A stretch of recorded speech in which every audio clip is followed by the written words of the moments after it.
Hello my art people. This video is breaking down all of the steps to our paper macheing process. The very first step is me putting Vaseline on the mask. It is very important that we put a bunch on here so that we can get it off later after it dries. If you don't put enough on, the mask will not come off.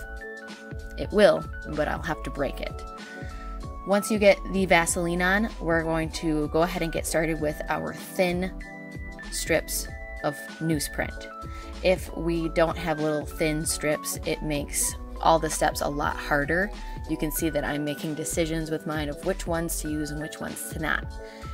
I also start at the nose so that as I work my way down, those strips of paper are being glued together with all the strips going down the side of the face.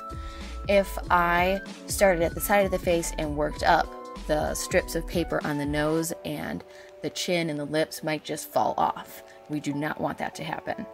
So you can see that I start at the nose, work my way down the lips, and I go on my chin, and then I work on my brow line and eyes. I want to get those spots done, and then I start working everywhere else so that those strips stay in place.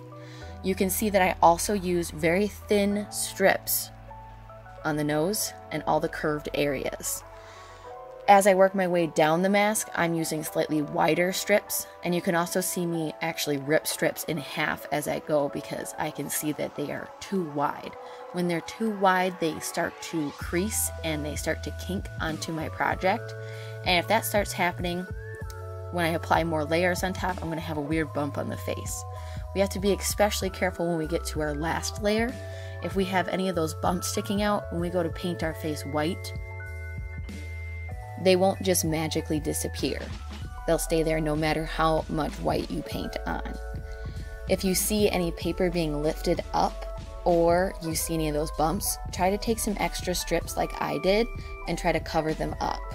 I did that on my nose, but you can still see a little cave happening on the side. I know my next layers will cover that up, so I'm not too worried about it, but I'm being conscious of it so that I know that my face will be smooth by the time I'm all the way done. For the rest of my project, I'm doing the exact same thing, starting at the nose, taking little tiny thin strips for these very curved areas. You can try different directions like how I'm applying my strips of paper on the nose right now. It's totally up to you. You do not have to wait for the layers to dry in between.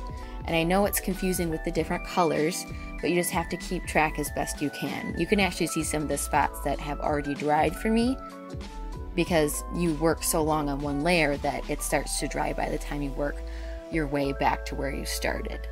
So just for the rest of your project, just make sure you keep track of layers, maybe have a piece of paper next to you so you can help keep track.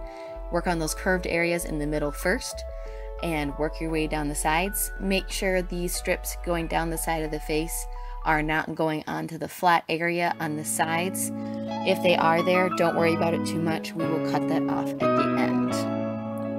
Now let's watch me paper mache my remaining layers.